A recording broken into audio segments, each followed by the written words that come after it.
ይሄ የምንሰማው እዚህም እዛም መገዳደል እዚህም እዛም ደም መፍሰስ መራራ ስር በቅሎ በብዙዎች ዘንድ ለይቅርታ ልባቸው ዛሬ መንገዱ ሁሉ ጭንቅ በዜናው ሁሉ መከራ መሆን የጀመረው መራራ ስር በየቦታው ስላደገ ነው። ግጭት ይበዛል። ግጭት ደግሞ ደስታን ያጠፋል። ደስታ ሲጠፋ ደግሞ መንፈሳዊ የተጣላ ሰው የተጋጨ ሰው ቂመኛ ሰው ሰውን በጥላቻ የመረዘ ልብ ለጥቂት ደቂቃ በርከክ ብሎ መጸለይ አይችልም። እግዚአብሔር ይርዳን ሁላችንን። ምክንያቱም ያ መራራ ስር ነው ፊታችን እየመጣ የሚደቀነው የሚታየን የምንመለከተው ማለት ነው።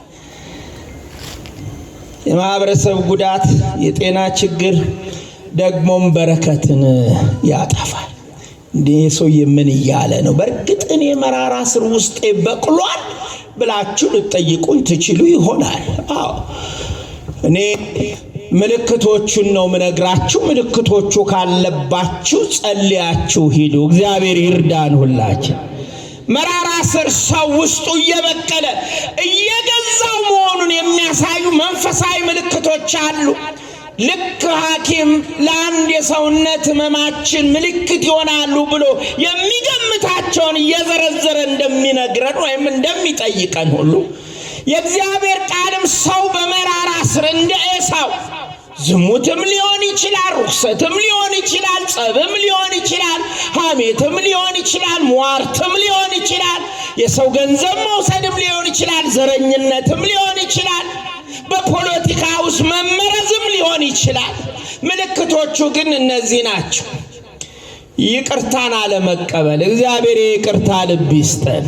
እስቲ ከኔ ጋር በሉ፣ ይቅርታን አለመቀበል። በደልን መቁጠር። በደልን የሚቆጥር ሰው ይቅርታን ማይቀበል ሰው ውስጡ መራራ ስር አድጓል። የማያቋርጥ ቁጣ፣ መጮ፣ መራገም፣ መተንኮስ፣ በአሽሙር ሰውን መውጋት የመራራ ስር ምልክቶች ናቸው። ብስጭት፣ ጥቂት ለማመስገን የምህረት አይን ማጣት። እንዴት ተወዳጆች በእግዚአብሔር ቸርነት በእኛ ጉልበት እዚህ የደረስ ነው። እስቲ ንገሩኝ፣ በማቸርነት ጥቂቷ ነገር ተመስገን ለማለት ምክንያት ትሆነናለች። ስሙ ለዘላለም የተመሰገነ ይሁን። ተመስገን ለማለት ምክንያት ትሆነናለች። ሰው መራራ ስር ውስጡ እንዳይበቅልበት የሌላው ሰው ችግር፣ የሌላው ሰው ረሃብ፣ የሌላው ሰው ደም መፍሰስ፣ የሌላው ሰው መፈናቀል፣ የሌላው ሰው ህመም፣ የሌላው ሰው ፍትህ ማጣት፣ የሌላው ሰው መራብ፣ የሌላው ሰው ቤት መፍረስ፣ መፈናቀል በኔስ ቢሆን ብሎ የሚያስብ ከሆነ ልቡ ገር፣ ታዛዥ፣ ይቅር ባይ፣ ምህረት የሚያውቅ ሌላውን በጸሎት የሚያስብ ይሆናል። ሐዋርያው እንዲህ ነው የሚለው፣ በመጨረሻው ሁላችሁ በአንድ ልብ ሁኑ ይላል። ቁጥር 8 ላይ ነው። የሌላውን መከራ እንደ ለራሳችሁ ለእናንተ እንደሚሆን አድርጉ፣ እንደ ወንድማማች ተዋደዱ፣ ሩሩዎች ሁኑ፣ ትሑታን ሁኑ ይላል። የሌላውን መከራ የራስ ማረግ። የጎረቤት የትዳር ግጭት የኔስ ቢሆን ብለህ በጸሎት አስብ። የጎረቤት ልጅ መበላሸት የኔስ ልጅ ቢበላሽ ብለህ በጸሎት አስብ። የጎረቤት በረከት ማጣት በኔስ ቤት መጥቶ ቢሆን ብለህ አስብ።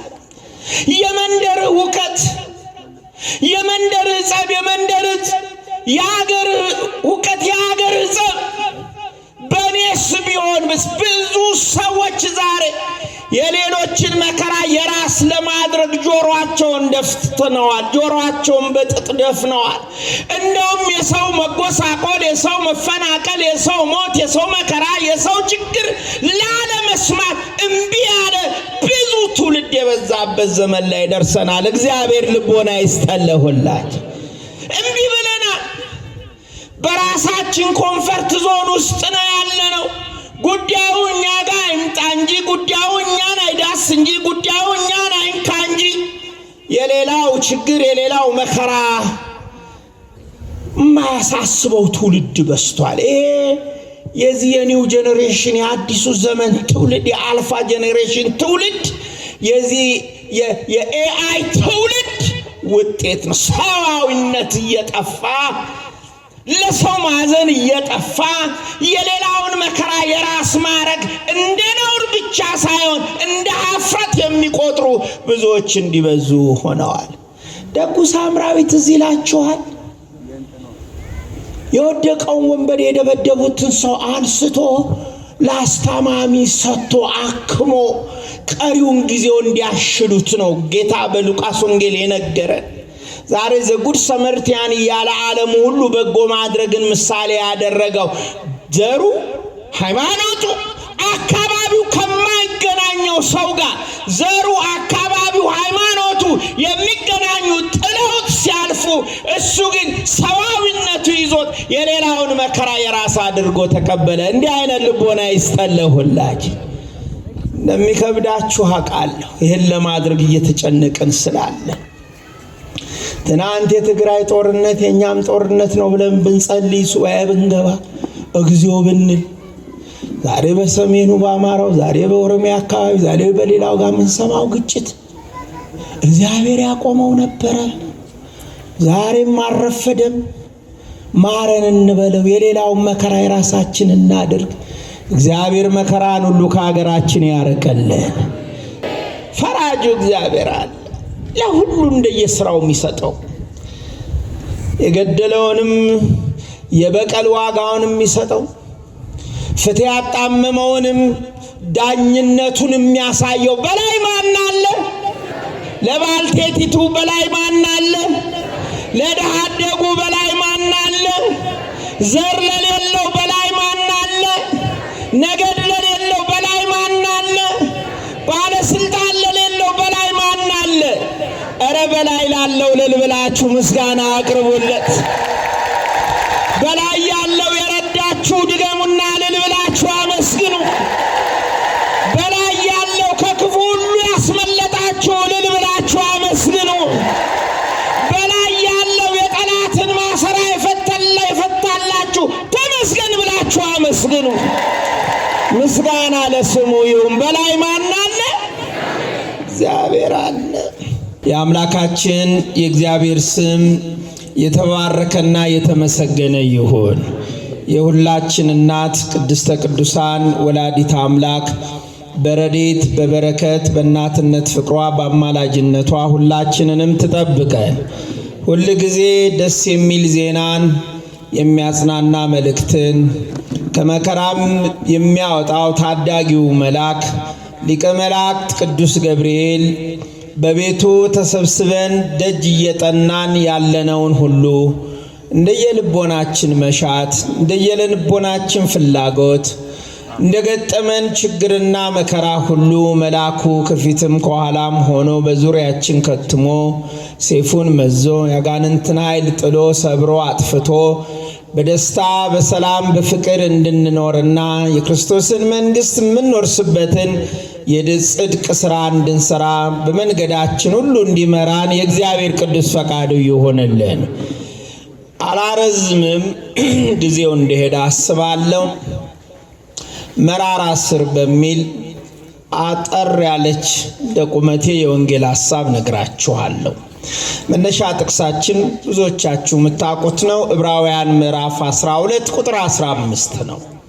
ቅዱስ ጳውሎስ የእግዚአብሔር ጸጋ ለማንም እንዳይጎድለው ይላል። የእግዚአብሔር ጸጋ ሲጎድል ክርስትናችን ጎደሎ ይሆናል። የእግዚአብሔር ጸጋ ሲጎድል አምልኮታችን ደካማ ይሆናል።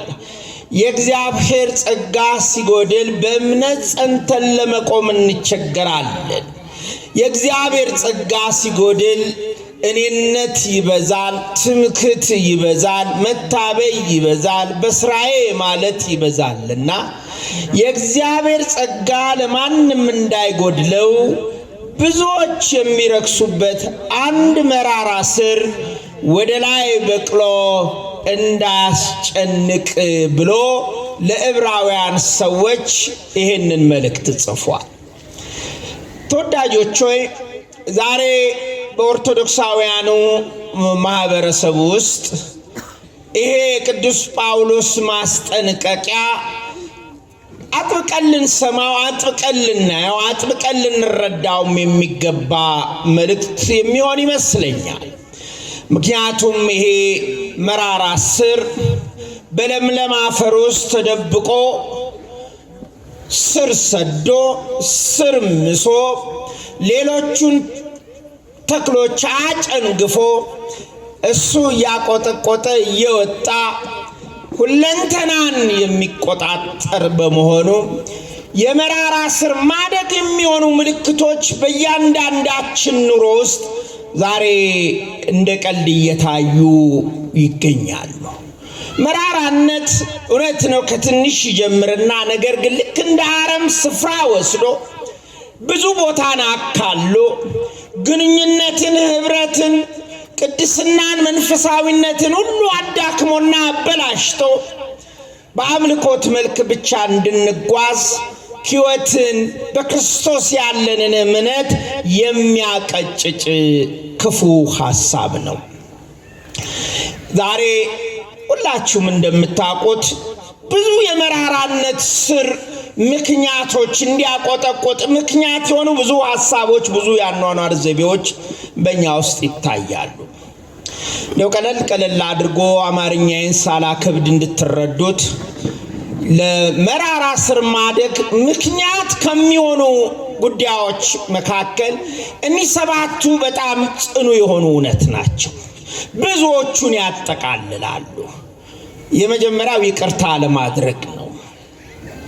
ይቅር ከማለት ይልቅ በቂም መያዝ። ይሄ የኢትዮጵያችን ታሪክ ነው። ዛሬ ያለፈ የሄደ ያሁኑ የሚመጣውንም ቂም በመቋጠር በመተንተን በመፍታት በመዘርጋት በማወጭ እርስ በርሳችን እየተላለቅንበት እየተጎዳዳንበት ያለው መራራ ስር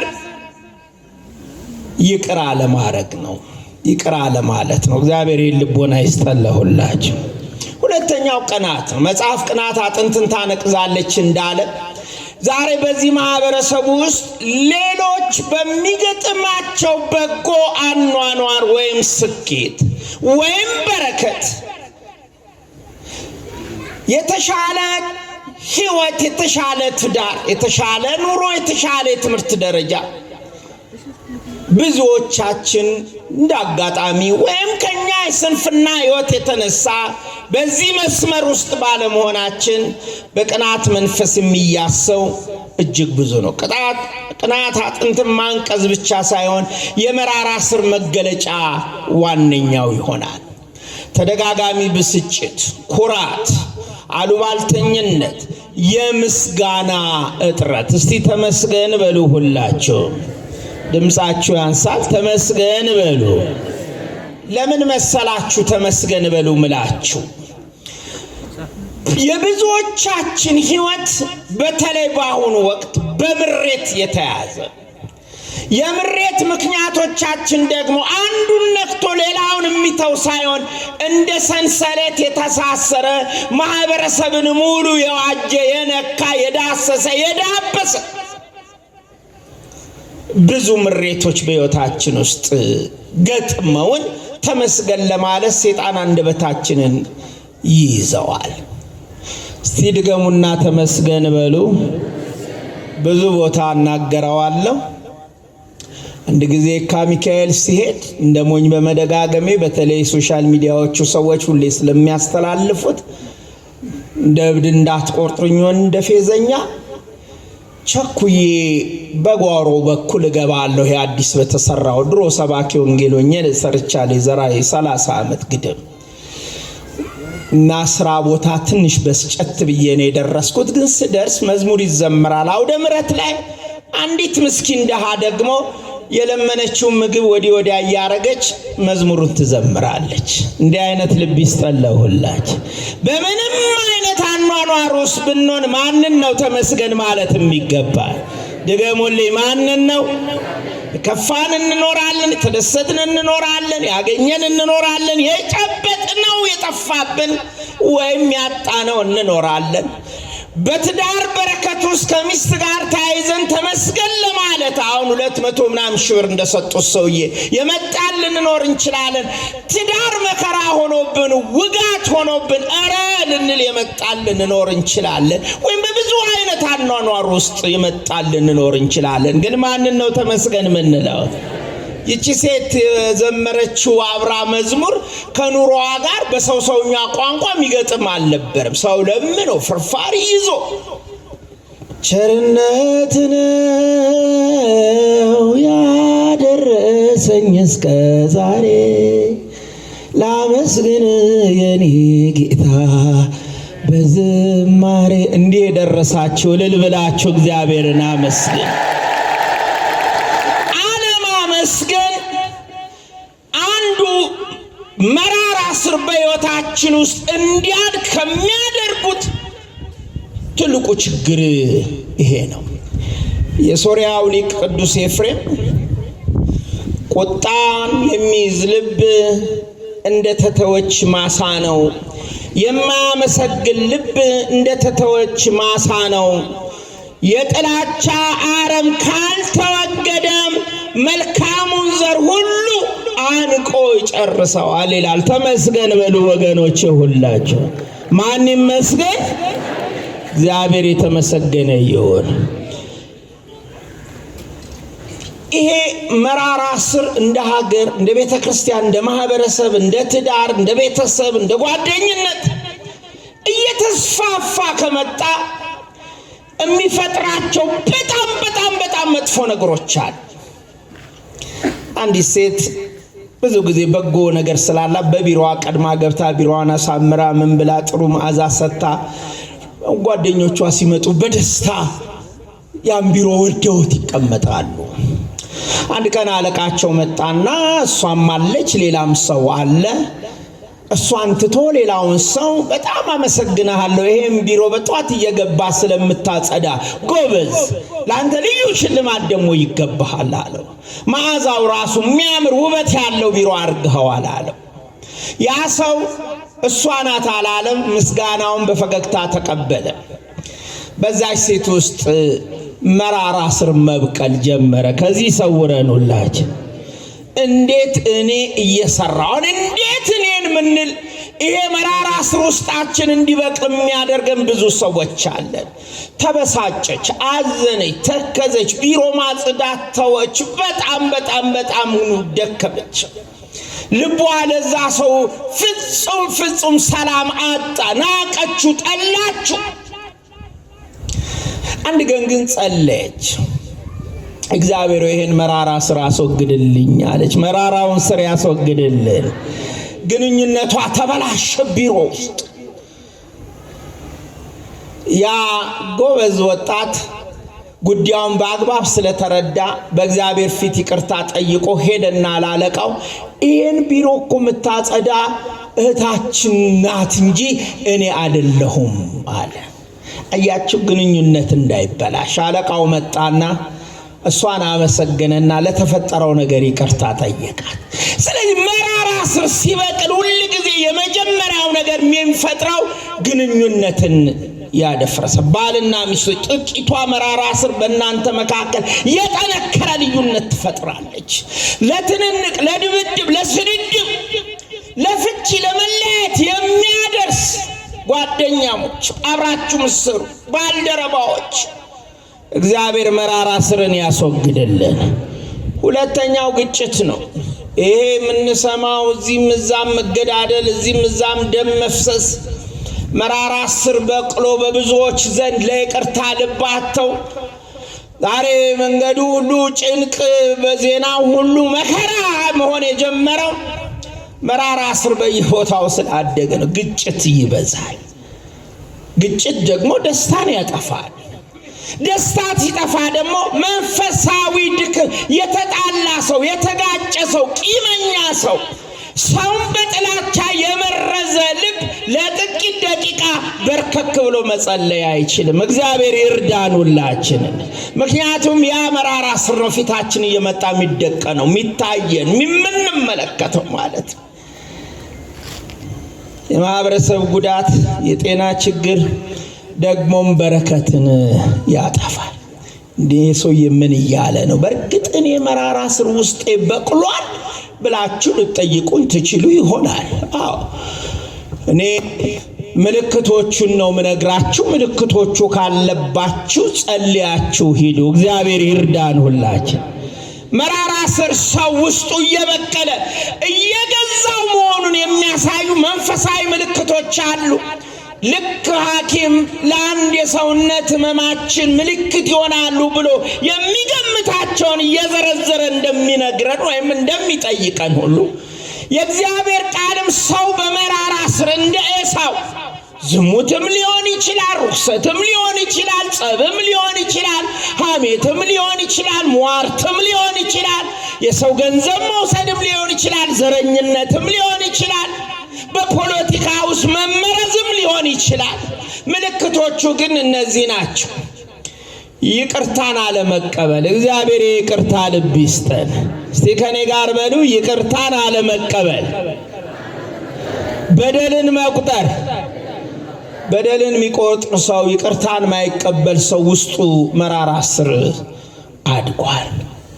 የማያቋርጥ ቁጣ፣ መጮህ፣ መራገም፣ መተንኮስ፣ በአሽሙር ሰውን መውጋት የመራራ ስር ምልክቶች ናቸው። ብስጭት፣ ጥቂት ለማመስገን የምህረት አይን ማጣት። እንዴት ተወዳጆች በእግዚአብሔር ቸርነት በእኛ ጉልበት እዚህ የደረስ ነው። እስቲ ንገሩኝ፣ በማቸርነት ጥቂቷ ነገር ተመስገን ለማለት ምክንያት ትሆነናለች። ስሙ ለዘላለም የተመሰገነ ይሁን። ተመስገን ለማለት ምክንያት ትሆነናለች። አያችሁ፣ ጥላቻ፣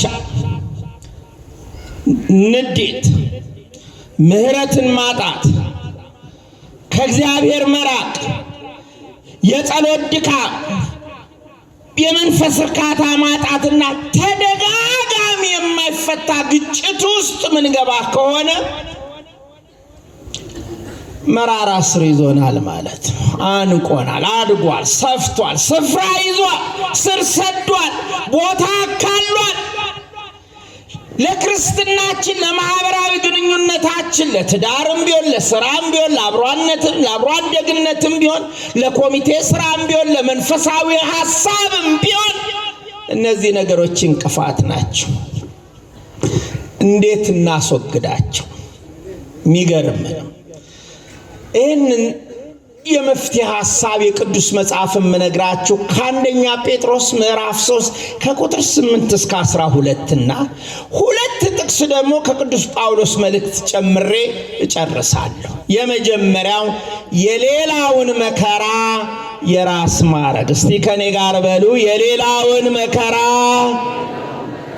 ድምፅ ያንሳል። የሌላውን መከራ የራስ ማድረግ። ሰው መራራ ስር ውስጡ እንዳይበቅልበት የሌላው ሰው ችግር፣ የሌላ ሰው ረሃብ፣ የሌላው ሰው ደም መፍሰስ፣ የሌላው ሰው መፈናቀል፣ የሌላ ሰው ህመም፣ የሌላ ሰው ፍትህ ማጣት፣ የሌላ ሰው መራብ፣ የሌላው ሰው ቤት መፍረስ፣ መፈናቀል በኔስ ቢሆን ብሎ የሚያስብ ከሆነ ልቡ ገር፣ ታዛዥ፣ ይቅር ባይ፣ ምህረት የሚያውቅ ሌላውን በጸሎት የሚያስብ ይሆናል። ሐዋርያው እንዲህ ነው የሚለው፣ በመጨረሻው ሁላችሁ በአንድ ልብ ሁኑ ይላል። ቁጥር 8 ላይ ነው። የሌላውን መከራ እንደ ለራሳችሁ ለእናንተ እንደሚሆን አድርጉ፣ እንደ ወንድማማች ተዋደዱ፣ ሩሩዎች ሁኑ፣ ትሑታን ሁኑ ይላል። የሌላውን መከራ የራስ ማድረግ። የጎረቤት የትዳር ግጭት የኔስ ቢሆን ብለህ በጸሎት አስብ። የጎረቤት ልጅ መበላሸት የኔስ ልጅ ቢበላሽ ብለህ በጸሎት አስብ። የጎረቤት በረከት ማጣት በኔስ ቤት መጥቶ ቢሆን ብለህ አስብ። የመንደር ሁከት፣ የመንደር ጸብ፣ የመንደር የሀገር ሁከት፣ የሀገር ጸብ በኔስ ቢሆን።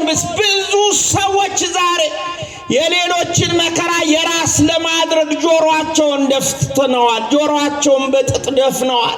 እንደውም የሰው መጎሳቆል፣ የሰው መፈናቀል፣ የሰው ሞት፣ የሰው መከራ፣ የሰው ችግር ላለመስማት እምቢ ያለ ብዙ ትውልድ የበዛበት ዘመን ላይ ደርሰናል። እግዚአብሔር ልቦና ይስጠለሁላችሁ። እምቢ ብለናል። በራሳችን ኮንፈርት ዞን ውስጥ ነው ያለነው። ጉዳዩ እኛ ጋር ይምጣ እንጂ፣ ጉዳዩ እኛን አይዳስ እንጂ፣ ጉዳዩ እኛን አይንካ እንጂ የሌላው ችግር የሌላው መከራ ማያሳስበው ትውልድ በስቷል። ይሄ የዚህ የኒው ጄኔሬሽን የአዲሱ ዘመን ትውልድ የአልፋ ጄኔሬሽን ትውልድ የዚህ የኤአይ ትውልድ ውጤት ነው። ሰዋዊነት እየጠፋ ለሰው ማዘን እየጠፋ የሌላውን መከራ የራስ ማረግ እንደ ነውር ብቻ ሳይሆን እንደ ኀፍረት የሚቆጥሩ ብዙዎች እንዲበዙ ሆነዋል። ደጉ ሳምራዊ ትዝ ይላችኋል? የወደቀውን ወንበዴ የደበደቡትን ሰው አንስቶ ለአስታማሚ ሰጥቶ አክሞ ቀሪውን ጊዜው እንዲያሽሉት ነው ጌታ በሉቃስ ወንጌል የነገረን። ዛሬ ዘጉድ ሰመርቲያን እያለ ዓለሙ ሁሉ በጎ ማድረግን ምሳሌ ያደረገው ዘሩ፣ ሃይማኖቱ፣ አካባቢው ከማይገናኘው ሰው ጋር ዘሩ፣ አካባቢው፣ ሃይማኖቱ የሚገናኙ ጥለውት ሲያልፉ እሱ ግን ሰዋዊነቱ ይዞት የሌላውን መከራ የራስ አድርጎ ተቀበለ። እንዲህ አይነት ልቦና ይስጠለሁላችሁ። እንደሚከብዳችሁ አውቃለሁ። ይህን ለማድረግ እየተጨነቅን ስላለ ትናንት የትግራይ ጦርነት የኛም ጦርነት ነው ብለን ብንጸልይ ሱባኤ ብንገባ እግዚኦ ብንል ዛሬ በሰሜኑ በአማራው፣ ዛሬ በኦሮሚያ አካባቢ፣ ዛሬ በሌላው ጋር የምንሰማው ግጭት እግዚአብሔር ያቆመው ነበረ። ዛሬም አልረፈደም። ማረን እንበለው። የሌላውን መከራ የራሳችን እናድርግ። እግዚአብሔር መከራን ሁሉ ከሀገራችን ያርቅልን። ክፉን በክፉ አለመመለስ በቀሌ ማን ነው? ብድራቱን ማን ይከፍላል? መጽሐፍ እንዲህ ይላል ቁጥር 9 ላይ አንደኛ ጴጥሮስ ምዕራፍ 3 ቁጥር 9 ክፉን በክፉ ፈንታ ወይም ስድብን በስድብ ፈንታ አትመልሱ፣ በዚህ ፈንታ ባርኩ እንጂ በረከትን ልትወርሱ ለዚህ ተጠርታችኋልና ይለናል። ተወዳጆች ተናግረው የሚያናግሯችሁ፣ ጮኸው የሚያስጮኋችሁ፣ ተንኩሰው ወደ ትንኮሳ የሚመሯችሁ፣ ሰድበው የስድብ ቃል እንድታወጡ የሚያደርጓችሁ፣ ገፍተው በግፊያ ውስጥ ኃይል አምጥታችሁ እንድትጋፉ የሚያደርጓችሁ ብዙ ጉዳዮች ቢኖሯችሁም በቀልን ግን ለእግዚአብሔር ስጡ። በቀል የማን ነው ወገኖች? እግዚአብሔር ሲመታ ጠላትን ስፍራው አይገኝም። እግዚአብሔር ሲመታ ጠላትን አሁን በቀደም ያከበርነው የህዳር ሚካኤል ታሪክ ትዝ ይላችኋል። የእግዚአብሔር መልአክ መጀመሪያ ህዝቡን ከፊት ሆኖ ይመራ ነበረ። የእግዚአብሔር ህዝብ ከኋላ ጠላት እየበረታበት ሲመጣ ሙሴ ዝም በሉ፣ እናንተም አትጨነቁ፣ ወደ ኋላ አታፈግፍጉ፣ አትማረሩ፣ አትጠራጠሩ፣ እግዚአብሔር ስለናንተ ይዋጋል። ስሙ ማን ይባላል? እግዚአብሔር ይባላል ካላቸው በኋላ የእግዚአብሔር መልአክ ፊት ለፊት የነበረው ሄደና ከእግዚአብሔር ህዝብ በኋላ ሆነ። የኋላን ጠላት ጋረደ። ቅዱስ ገብርኤል ይጋርድልን። የኋላችን ማናቀው ብዙ ሴራ፣ ብዙ መከራ፣ ብዙ እቅድ፣ ብዙ ጥፋት፣ ብዙ ጠላት፣ ብዙ አድማ፣ ብዙ አስጨናቂ ነገር አለብንና ቅዱስ ገብርኤል ከኋላችን ይሆንልን። ወዳጆች ለእግዚአብሔር ጉዳይ ሲሰጥ ኋላውን በሱ ይጠበቃል፣ ፊቱን በሱ ይመራል። ክፉን በክፉ አለመመለስ። እኔ አንድ ታሪክ ትዝ ይለኛል። አንዲት ሴት ነበረች ይላል አንድ መጽሐፍ ላይ ሳነብ። ደግናት፣ የተራበ ታበላለች፣ በቤቷ መስኮት ላይ ህብስት እየጋገረች ታስቀምጣለች። ድሆች መጥተው ይወስዳሉ። አንድ ግን መንደሯ ቅርብ ላይ ያለ ምስኪን ሁል ቀን ህብስቱን ሲወስድ አንጎራጉሮ ይሄዳል፣ አያመሰግንም። አንድ ቀን ተበሳጨች። እንዴት አያመሰግነኝም አለች። በስጦታችን ምስጋናና በረከቱ ከማን ነው የሚገኘው? ከእግዚአብሔር ነው። ብድር ከፋይ ማን ነው? አዎ፣ ግን ጠላት አእምሮ አነካው። እንደውም ይህም ባለጌማ ካላመሰገነኝ በሱ ላይ መርዝ መርዤ ገለዋለሁ አለች። እግዚአብሔር ከዚህ ሰውረን። የእግዚአብሔር መንፈስ ግን ልቧን መለሳት። ይመልሰን ሁላችንም። አማተበችና በስማም እንዴ ምንስ ባይለኝ ብድራት የእግዚአብሔር ነው ብላ እንደውም ተለቅ ያለ ህብስት ከሌሎቹ ጋር አግራ በመስኮት ላይ አኖረችለት። እንደተለመደው መጥቶ ወሰደ። ልጇ ለረጅም ጊዜ ንግድ ሄዶ ቀርቶባት ነበርና ቁጭ ብላ ስትተክዝ ቤቷ ተንኳኳ። ስትከፍት ተወዳጁ ልጇ አንድዬ ልጇ ፊቱ ጎስቁሏል፣ ሰውነቱ ከስቷል፣ ልብሱ ተበጣጥሷል፣ አቅም አጥቷል፣ ደክሟል። እማዬ ብሎ ድግፍ ብሎ በሷ አቅፎ በመከራ እዛ ቦታ መድረሱን ነገራት። የባህር ወንበዴዎች እንደዘረፉት እንደደበደቡት ንብረቱን እንደቀሙት እናት ደረቷ ላይ አርጋ አለቀሰች። ለመሆኑ እንዴት እዚህ ደረስክ አለች። እማዬ አላት፣ ያኛ ሰፈር ያለው ድሃ መራመድ ሲያቅተኛ አይቶ አሳርፎ የሚጣፍጥ ህብስት ሰጥቶ ጉልበት እንዳገኝ አድርጎ ውሃ ጠጥቶ እሱም በመብላቴ እዚህ ደረስኩኝ አለ። ያ ህብስት የማ ህብስት ነበረ? የማ ነበረ?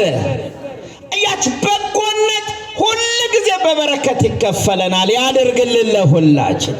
በጎነት ቤቱ ጋር እንደሚከፈለን፣ በጎነት ምን ቀን እንደሚደርስልን፣ በጎነት የትኛውን የተሰበረ ድልድይ እንደሚያሻግረን፣ በጎነት የትኛውን የጨለመ ቀናችንን ብርሃን እንደሚያደርገው፣ በጎነት የትኛውን በሾክ የታጠረ ህይወታችንን ነፃ እንደሚያደርገው ስለማናት ሁል ጊዜም ክፉም በክፉ መመለስ ትተን መባረክ ማመስገን በጎ መስራት በህይወታችን ሲኖር መራራው ስር ከህይወታችን ይጠፋል። እግዚአብሔር ይርዳን ሁላችን።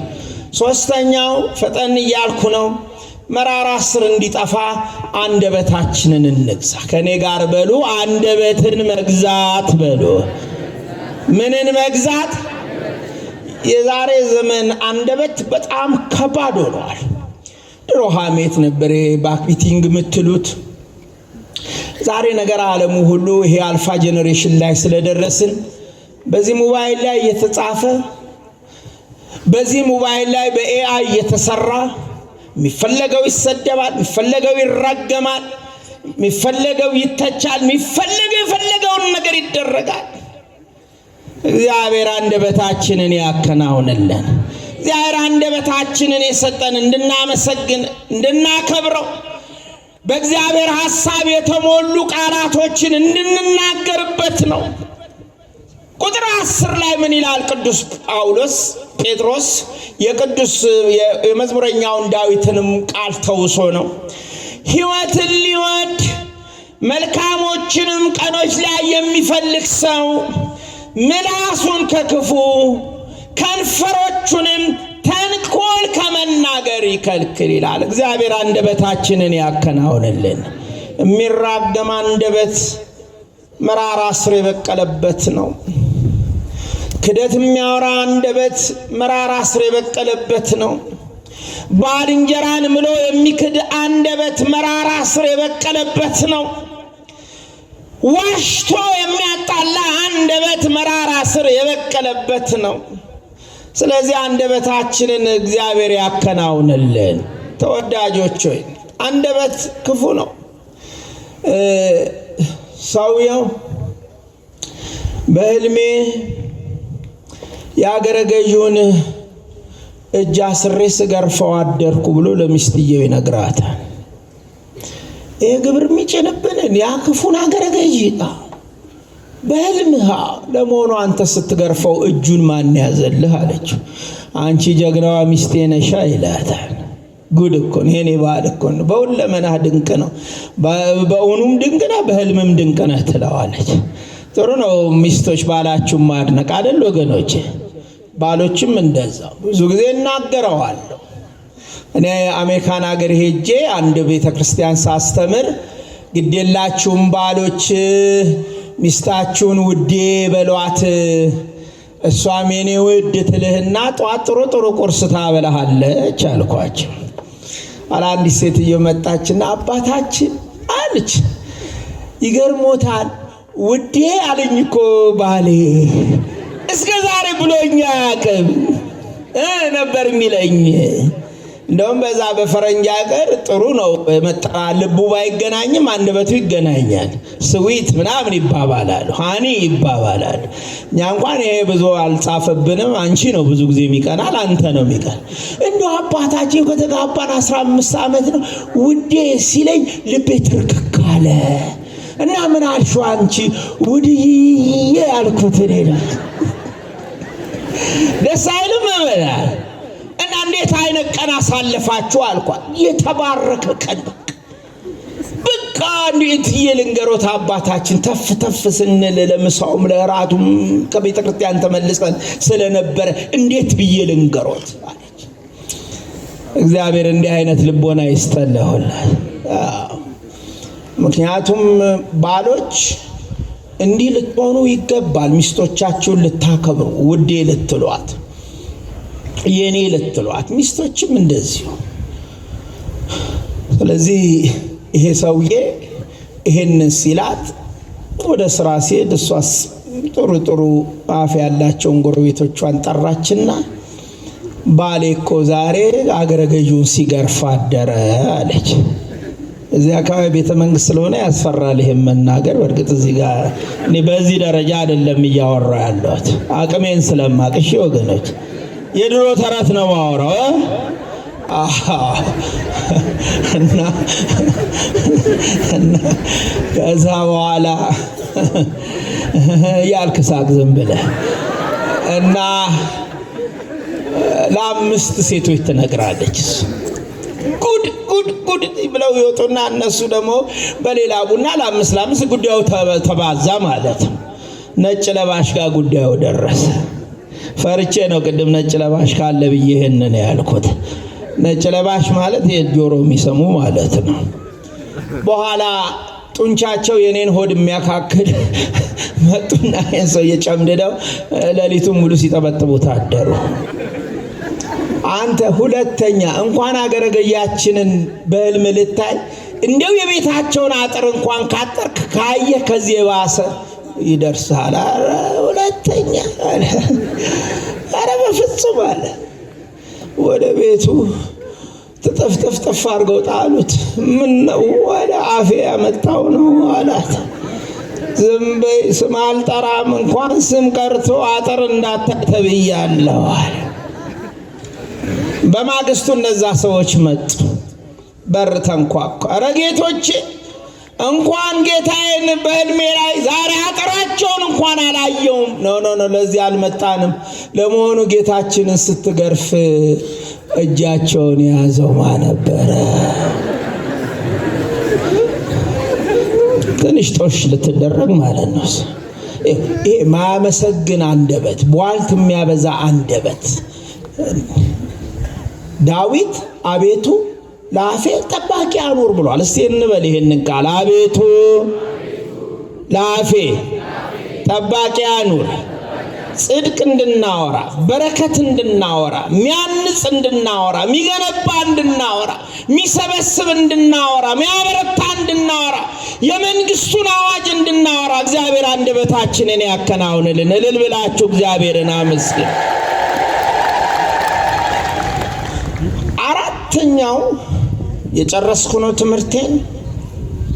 መራራ ስር በሕይወታችን እንዲያድግ ከሚያደርጉ ትልቁ ነገር አንዱ፣ እሱንም ለማስወገድ ከሚረዱን ትልቁ መፍትሄ ዋነኛው የሰላምን መንገድ መከተል። ከኔ ጋር በሉ፣ የሰላምን መንገድ መከተል። ሰላም እንደ ማለዳ ፀሐይ ናት። የማለዳ ፀሐይ ግንባራችሁን ሰውነታችሁን ስትሰጧት እሷ ደግሞ ሙቀት ትሰጣችኋለች። ሰላም በቤት ውስጥም ስራ ትፈልጋለች። ሰላም በመስሪያ ቤት ውስጥም ስራ ትፈልጋለች። እንደ ተክል ናት። ኩትኳቶ፣ ውሃ ማጠጣት፣ እንክብካቤ ትፈልጋለች። ሰላም አሽሙር አትፈልግም። ሰላም ፖለቲካ አትፈልግም። ሰላም ማታለል አትፈልግም። ሰላም ሽንገላ አትፈልግም። ሰላም እውነትና ጽድቅም ብቻ ነው የምትፈልገው። ይህንን ይስጠን ለሁላችንም። እያችሁ ተወዳጆች፣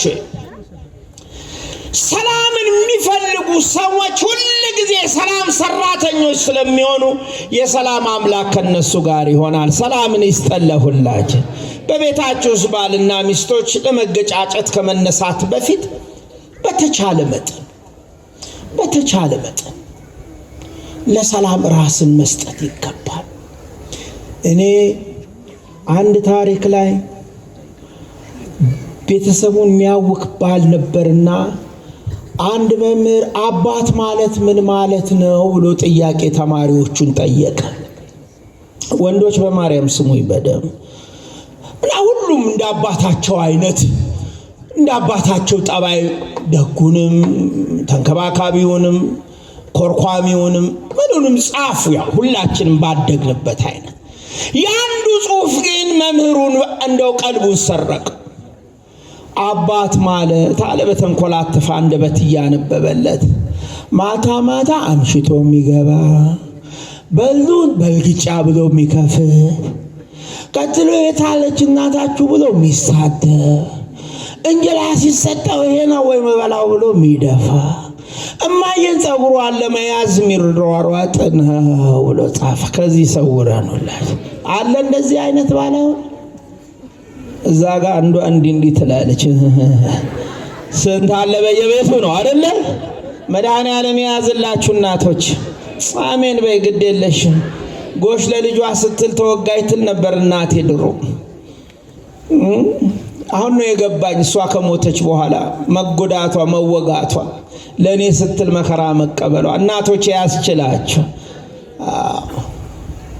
እናንተም ገሮቹ ነው አትተናነቁ። እስኪ ንካኝ ብላችሁ አንገታችሁን ሰቅቃችሁ አትስጡ ለባላችሁ። ማማተብ ምን ማለት ወገኖች? እንትና ይሄ የግብጽ የሰንበት ትምህርት ቤትን መሰረተ የሚባለው ዲያቆን ሀቢብ ነው መሰለኝ ስሙ። ብዙ ሰዎች በሰንበት ትምህርት ቤት ምክንያት ሊደበድቡት ምንድነው ወጣት መሰበሰብ ሲሉት ሲያማትብ አጋንንት ከላያቸው ላይ ያባረር ነበር። ሲያማትቡ ሁላቸውም አጋንንትን ያረቀለን። ስለዚህ እናቶች ጸብ ሲመጣ አማትቡ፣ ወንዶችም እንደዛ አትተናነቁ። ብችሉ እጃውን ይዛችሁ አባታችሁ ነው ለማለት ሞክሩ። አምናለሁ ብዙ የእግዚአብሔር ያልሆኑ መራራ ስር በውስጣቸው በቀለ ሴቶች እንዳሉ። እንደውም አንድ ታሪክ ትዝ የሚለኝ አንድ ቀን ሰይጣን መጣ አሉ ሰዎች በተሰበሰቡበት። ሰው ሁሉ ጠፍቶ ሄዳሉ። አንድ ወንድ ብቻውን ቀረ። እንዴት አትፈራም? አውቀኸኛል ወይ ማን እንደሆንኩ አለ። አውቄሃለሁ። ማን ነኝ እኔ? ሰይጣን ነህ። እንዴት አወከኝ?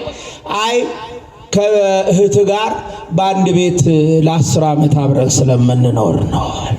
ሚስቱን ማለት ነው። ገብቷችሁ? ወንዶች ሳቃችሁ አይደል? ደስ አላችሁ። እግዚአብሔር ይርዳችሁ። እናንተን እንደ ሳራ ያለች ሚስት ይስጣችሁ። ገር የሆነች ሴት ይስጣችሁ። እሺ ባይ ታዛዥ ደግሞ እናንተ የምትወዷት ሚስት ይስጣችሁ። ስለዚህ መጽሐፍ ሰላምን እንድንከተል ይነግረናል። ሰላም በረከት አለው። ምን ይላል? ቁጥር 11 ላይ ከክፉ ፈቀቅ በል መልካምንም አድርግ ሰላምንም እሻ ተከተለው ብሎ ይነግረናል። ሰላምን ከፈለከው ሰላም ይመጣል ማለት። ብዙ ሰባኪዎች እንደነገሯችሁ አስባለሁ። እቺ ቤተክርስቲያን ሲመጡ እኛ የሚጋጩ ሴትዮ በመቋሚያ በቦታ በምን ጸልዩ በእንተ ሰላም ሲባል ጸልዩ በእንተ ሰላም ሲል ዲያቆኑ በአራት ማዕዘን እኛ እንዲህ እያልን እንሳለም የለ። እሳቸውም ወደ ቄሶቹ ወደ ወንዶቹ አሉና ወደ ሴቶቹ ዞር ሲሉ የተጣላትን ሴትዮ አዩ። አንቺን አይደለም አሏት። ምን አሏት? ያቺ ሲዋዛ መሰለቻችሁ? ድሮም ያንቺን አልፈልገም። ሰላምን እኮ ነው ማምላክ። በጣም ቀላል ቋንቋ እኮ ነው የምነግራችሁ። ከሰጠህ ይሰጣል፣ ካቀበልክ ትቀበላለህ፣ ካቀረብክ ይቀርብልሃል። እጅ ከነሳ እጅ ትነሳል። ፍቅር ከሰጠ ፍቅር ትቀበላል። ጸብ ካወጅክ ምክንያቱም ሰው ሁሉ የዘራው ምን ያደርጋል? አንድ ላይ ንገሩኝ፣ ምን ያደርጋል? አሁን ነዶአችንን እኮ የመከራ ነዶ ተሸክመን ይኸውና ግጭቱ፣ ዘረኝነቱ፣ ብሔርተኝነቱ ይኸውታ የታቀፈን ምንዞረው እኮ ቀደም ብሎ እኮ የተዘራውን ነዶ እኮ እኛው ያረግነውን ይዘን ስለምንዞር። ስለዚህ ለሰላም እያንዳንዱ አማኝ በዚህ ጾም ውስጥ ኦርቶዶክሳዊ ሁሉ ክርስቶስ አምላክን ሰላም ሀበን እረ ሰላም አለቃ፣ የሰላም አባት፣ የሰላም ጌታ ዓለም እንደሚሰጣችሁ ያለ ሰላም አልሰጣችሁም ያልክ የታመነው ሰላም በኔ ቤት፣ የታመነው ሰላም በኔ ሰፈር፣ የታመነው ሰፈር በኔ ሀገር፣ የታመነው ሰላም በቤተ ክርስቲያኔ ይምጣ ብላችሁ ጸልዩ። እግዚአብሔር ይርዳን። እልል ብላችሁ እግዚአብሔርን አመስግኑ። የጨረስኩ ነው። መራራ ስር ውስጣችሁ እንዳይበቅል ማጠቃለያ መልእክቴ ምድራውያን አንሆን፣ በላይ ያለውን ማሰብ። እስቲ ከኔ ጋር በሉ፣ በላይ ያለውን ማሰብ። በላይ ማን አለ? በደንብ ነገሩኝ። ማን አለ? ፈራጁ እግዚአብሔር አለ። ለሁሉ እንደየስራው የሚሰጠው የገደለውንም የበቀል ዋጋውንም የሚሰጠው ፍትሕ ያጣመመውንም ዳኝነቱን የሚያሳየው በላይ ማን አለ? ለባልቴቲቱ በላይ ማን አለ? ለድሃ አደጉ በላይ ማን አለ? ዘር ለሌለው በላይ ማን አለ? ነገድ ለሌለው በላይ ማን አለ? ባለስልጣን ለሌለው በላይ ማን አለ? እረ በላይ ላለው እልል ብላችሁ ምስጋና አቅርቡለት። በላይ ያለው የረዳችሁ ድገሙና እልል ብላችሁ አመስግኑ። በላይ ያለው ከክፉ ሁሉ ያስመለጣችሁ እልል ብላችሁ አመስግኑ። በላይ ያለው የጠላትን ማሰራ የፈታላችሁ ተመስገን ብላችሁ አመስግኑ። ምስጋና ለስሙ ይሁን። በላይ ማን አለ?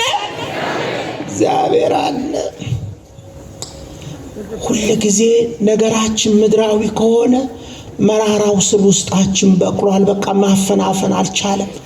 ቅድም ያየናቸው የክፋት ስራዎች ሁሉ የምድራዊያነት ውጤቶች ናቸው። ሰው ሁሉ ቀን ክፉ ሲነገር ሲመጣ ወደ ላይ ማየት ከቻለ ክፉን ከማድረግ እየተቆጠበ ይመጣል። በስራው ሁሉ ውስጥ፣ በበደል ውስጥ ሁሉ፣ በርኩሰት ውስጥ ሁሉ፣ በማናቸውም አኗኗር ውስጥ እግዚአብሔር አለ የሚል ሰው ሁሉ ጊዜ በምድር ላይ በጎ ኑሮን ይኖራል። ያደርግልን ለሁላችን። አባታችን ርዕሰ ርዑሳን እርሶን የመሰሉ መነኩሴ ሲጸልዩ እንዲደርብ ላይ ወጥተው አንድ ሌባ ቤታቸው ገብቶ ዳዊቱን መስቀሉን ጥርግርግ አድርጎ ሊወጣ ሲል ላይ ናቸው የሚያስታኩቱባትን ዕጣን አነሱና ቀኝ ግራ ፊት ኋላውን ዞሮ ሊወጣ ሲል ወደ ጭንቅላቱ ወረወሩ። መላጣ ነበር። እንዳጋጣሚ ሲመታው ቋህ አለ። መላጣ አይባልም ብለውኛል። አንድ መላጣ ሰውዬ መላ አምጣ ነው ብለውኛል። ደስ ብሎኛል ንግግሩ። ለካ ምሁሮች የሚላጡት ለዚህ ነው ብያለሁ። መላ አምጣ ነው የሚባል ብለውኛል። ጥሩ ነው። ቀና ሲል አረጋዊው አባት እላይ ጸሎት እየጸለዩ ነው። ልጄ አሉት። ምን አሉት? እስቲ ድገሙት ይሄን ቃል። ምን አሉት? በሰማይ ልጄ ማን ይለናል?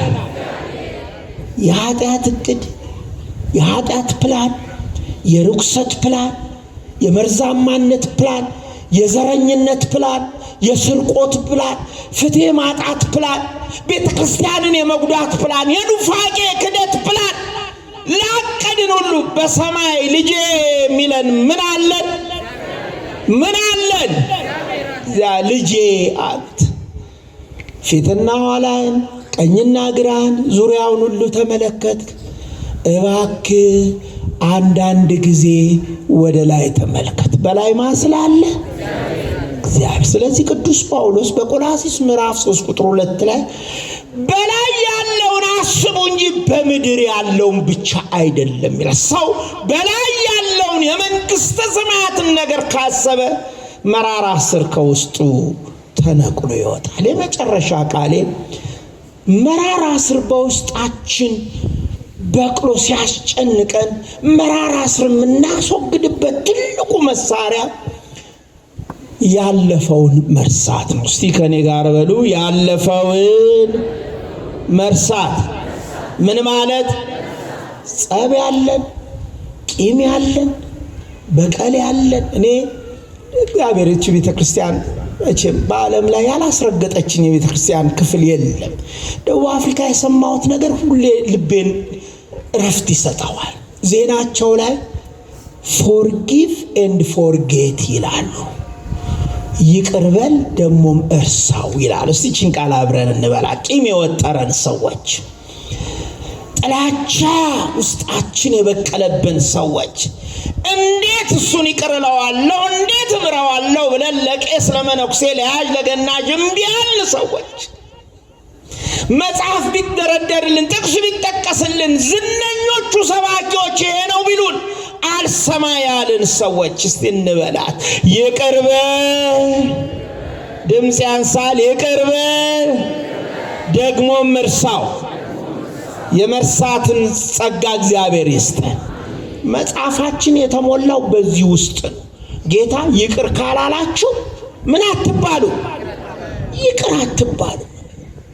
በተሰቀለ ቀን እንኳን የሚያደርጉትን አያውቁምና ምን በላቸው? ድገሙት። ምን በላቸው? የሚያደርጉትን ሳያውቁ የሚበድሉንን ሁሉ ማይቅር ይበላቸው? እግዚአብሔር ይቅር ይበላቸው። ስለዚህ ሰው መራራ ስር ከውስጡ እንዲነቀል ያለፈውን ነገር መርሳት አለበት። በዚህ በመንፈሳዊ ሕይወታችን ውስጥ በዚህ ዘመን ብዙዎቻችን ከምንቸገርበት ጉዳዮች መካከል የትናንት ነገር ያበሳጨናል፣ የነገ ነገር ያስፈራናል። ወይኔ ትናንትና ይሄን ባረግ፣ ይሄን ብሰራ፣ ይሄን ባከናውን እንዲህ አልሆንም ነበር እንላለን። ተወዳጆች ሆይ ትናንት ግን ከነሙሉ ክብሩ፣ ከነሙሉ ጥቅሙ፣ ከነሙሉ ውበቱ፣ ከነሙሉ ሳቁ፣ ከነሙሉ ደስታው፣ ከነሙሉ ጉልበቱ፣ ከነሙሉ ሁለንተናነቱ አልፏል። ማንም ሰው ትናንትን ወደዚህ ጎትቶ ሊያመጣ አይችልም። ይችላል ወገኖች?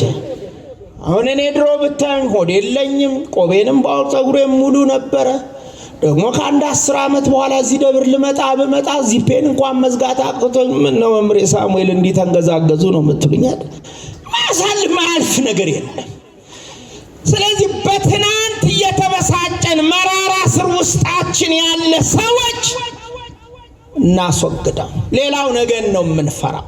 ነገ ብርሃን ይሆን ጨለማ፣ እስቅ ይሆን አለቅስ ይሆን፣ እበላ ይሆን እራብ ይሆን፣ ይሳካልኝ ይሆን ደግሞ አይሳካ፣ አለቃ ይደሰት ይሆን ይበዛጭ፣ ብዙ ነገር እንላለን። እባካችሁ ነገ ለራሱ የቀኑ ክፋት ይበቃዋል። ጌታ ነው ያለው በሉ ለጌሰም ሰት ይልርሳ ለነጋት በሉ ነገ ራሱ የቀኑ ክፋት ይበቃው። ሐዋርያው ጳውሎስ ደግሞ የመዳን ቀን መቼ ነው አለ?